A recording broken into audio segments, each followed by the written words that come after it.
Bandeko mbote na biso. Assalamu alaikum. Tikete kimi nzambe emika kozala likona na biso. Bandeko na ngai lelo na ekobani na video oyo. Naza na mwa quelques points on a komeka ko débattre na kati ya video oyo. Tout d'abord ya liboso na kolinga na répondre un certain professeur Kilele oyo namonaki na kati ya réseaux sociaux.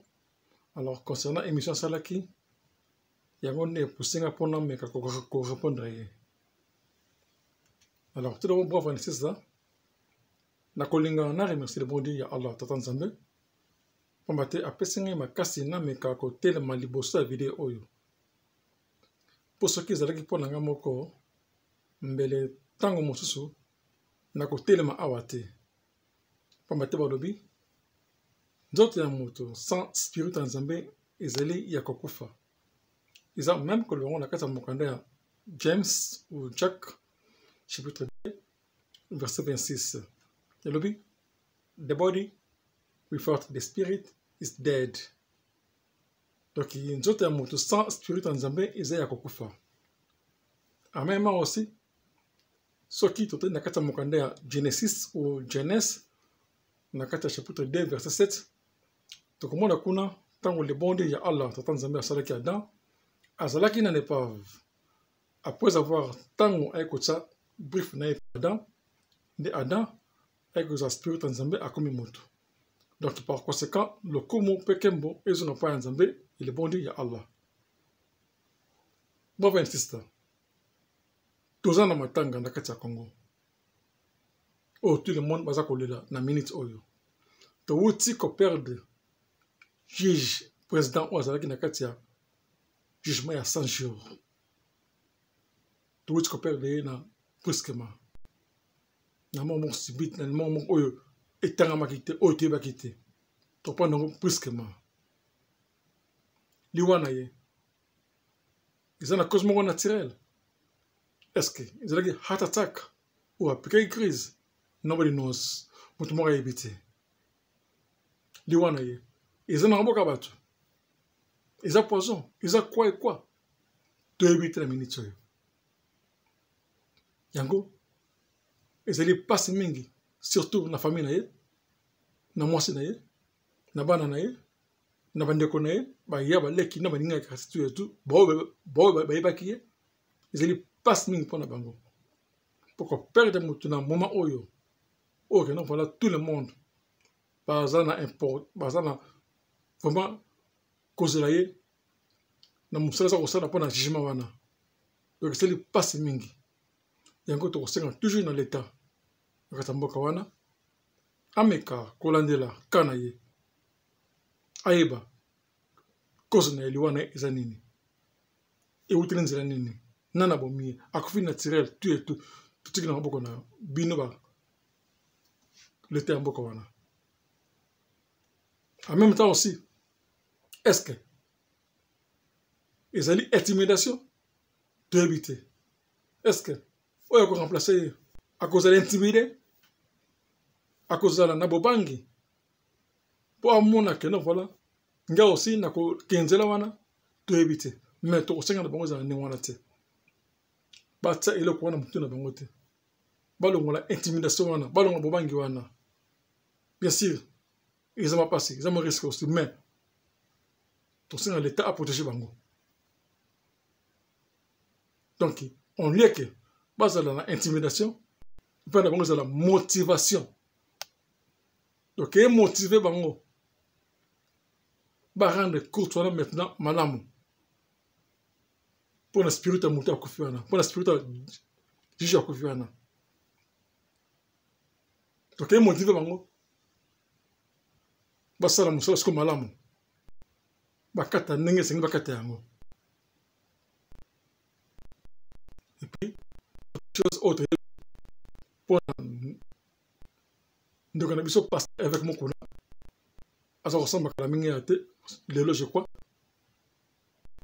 Donc, c'est un peu de bon Dieu à la Tanzambé, à soumettre, à protéger, et puis à Zali,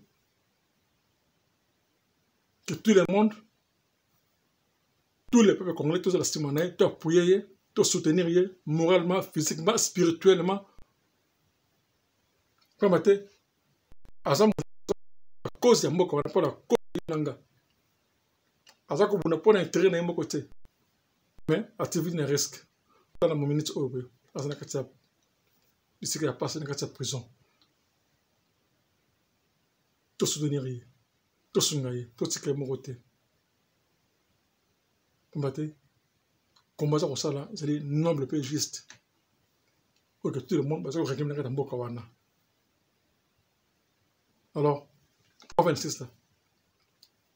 N'est-ce pas qui n'a eu que répondre à un certain prof dans mon réseaux sociaux, avant na kusa l'émission na ye, et puis na kati émission na ye wana, a nagé na makam oyo non, et c'est nga peut-être na que na me ka ko répondre ye.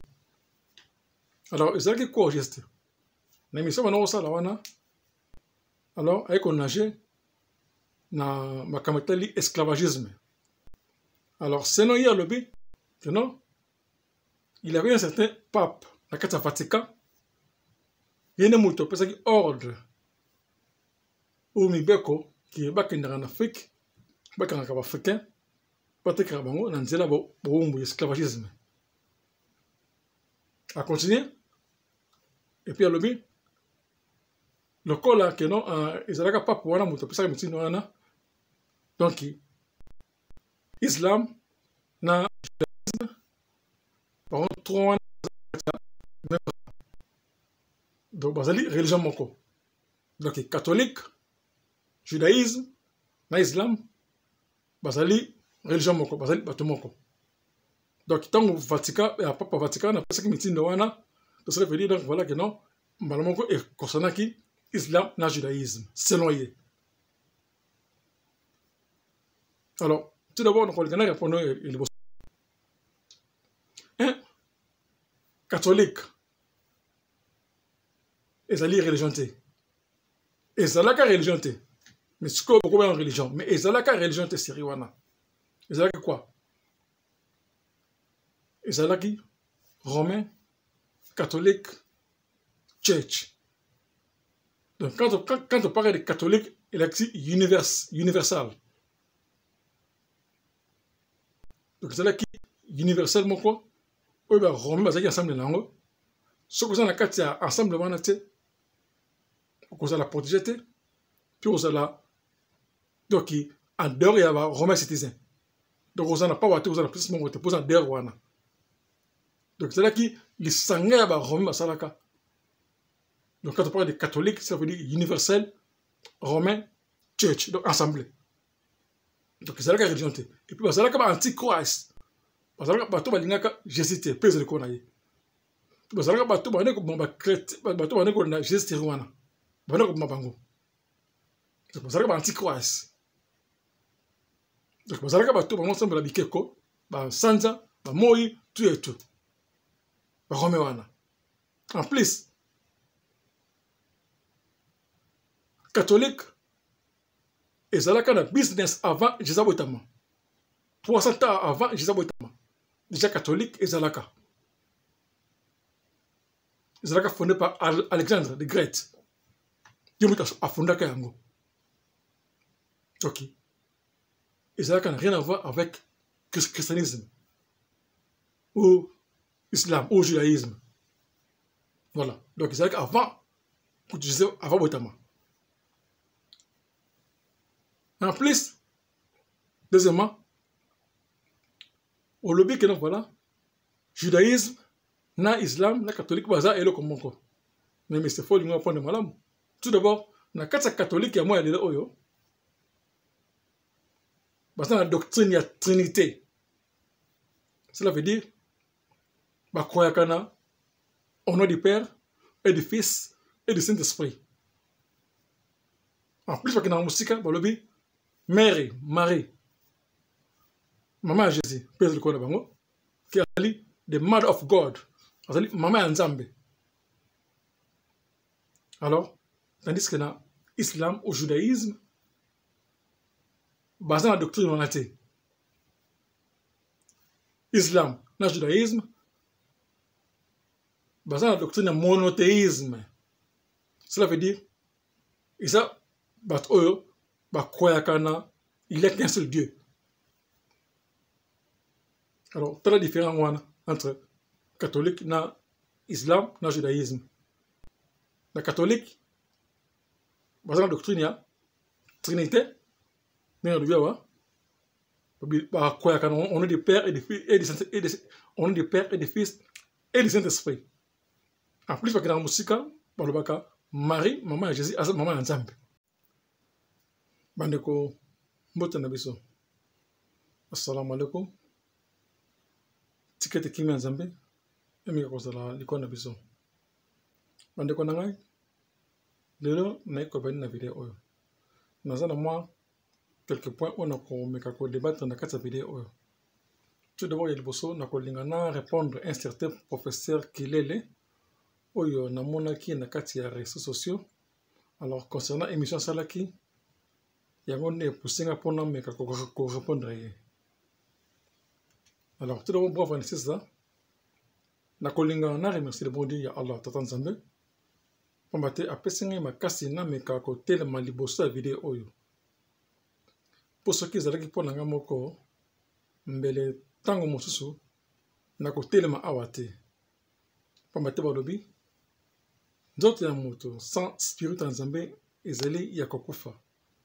Ils ont même que l'on a qu'à mokanda James ou Jack chapitre 2 verset 26.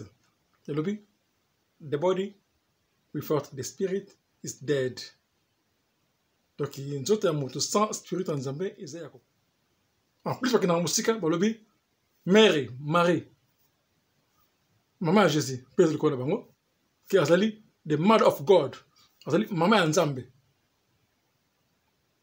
Alors tandis que dans l'islam ou judaïsme,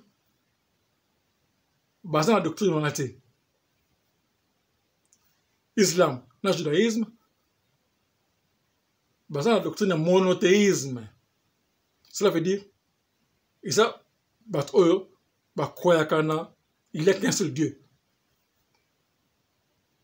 Alors, tu as la différence entre catholique, islam, et judaïsme.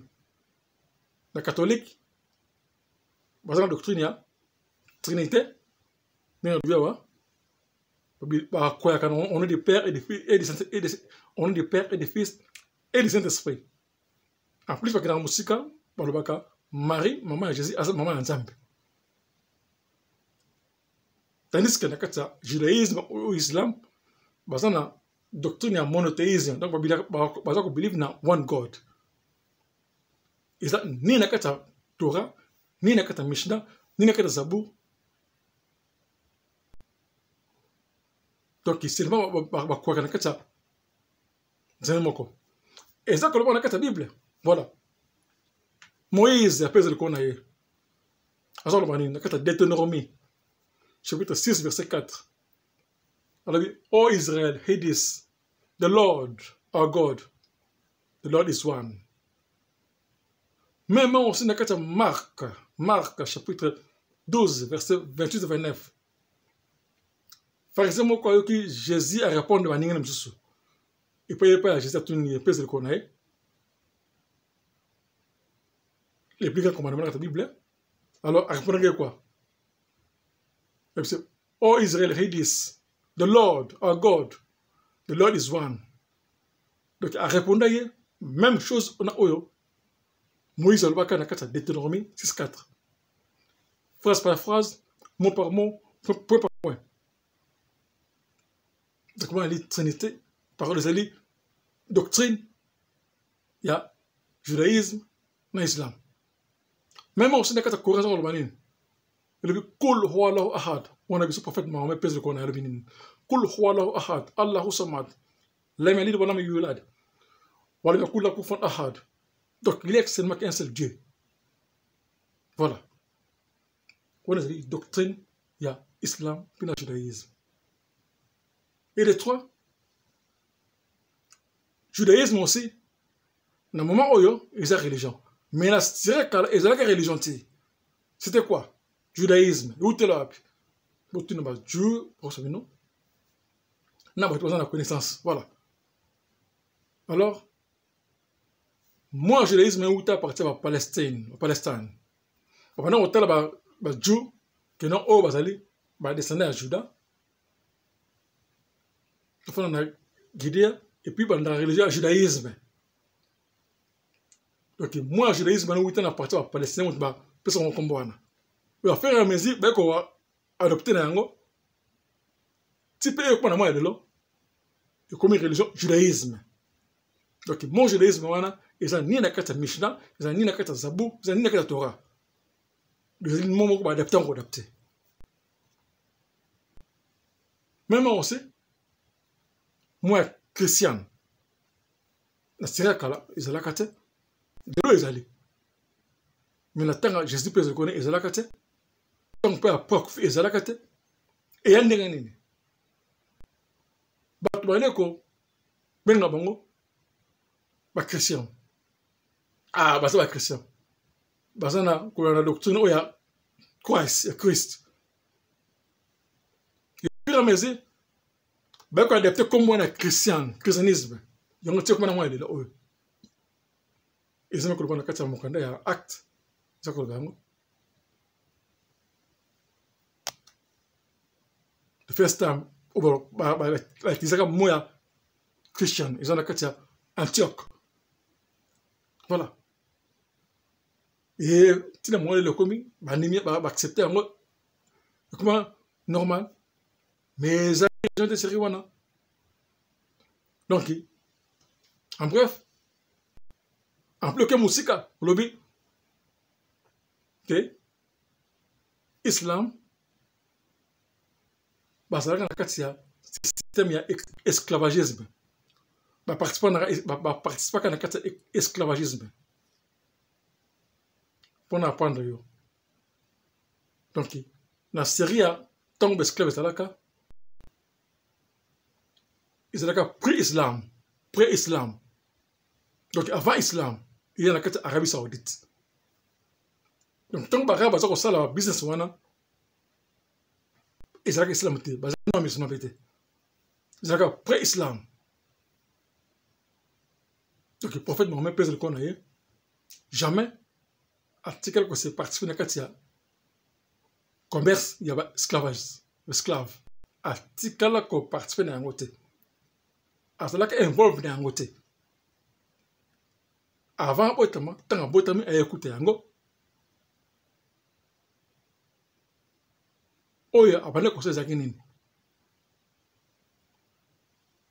Abana ki ko so esclave, so ko bango et puis arrêter bango gratuit, à libérer bango. Même si tu consommes bango pas à libérer bango. Mais à titre jamais ko zala na kati commerce yako sumbe esclave atika non asala moté. Abana ko rendre bango free gratuit bakende. En plus la série on a exact un règlement. Il y a des rules. Ce qui est mouton, attaquer l'esclave ou le petit esclave, anytime, n'importe quel cas, à cause et puis à cause de l'esclave, back. Mais, la solution qu'il faut battre un esclave, c'est à cause de pas chef. Alors, pour votre information, pas autour, prophète Mohamed pèse le connaît, pas cause. Tango, pas qu'on a pas naïe. Ko bango ke bazo ngapa na bango soki batini esclave wana moko ta zongaka ata moko ta zongaka pourquoi parce que le prophète Mohammed pèse le connaît abaneko traité bango même chose là-bas par rapport à voilà mais tandis que côté musu bango zonga pour venir aussi muto eliboso wa no saka azan que non parle pas bien que ceux qui t'aiment oui à ça mais qui oh bala wana sakawana izaka rapita izaka mutumen Bilal donc le prophète Mohammed pèse le connaît jamais azalaka na kata commerce wana jamais azalaka na kata business wana on ezalaka na Syrie monde arabe avant butama. Tant que le monde arabe, ça veut dire quoi? Donc, le monde où ezalaka na réglementé, c'est na rules, c'est na casse na yo, c'est bomanga na bomoto bomana. c'est qui, voilà, monde arabe. Donc, on a dit pré-islam.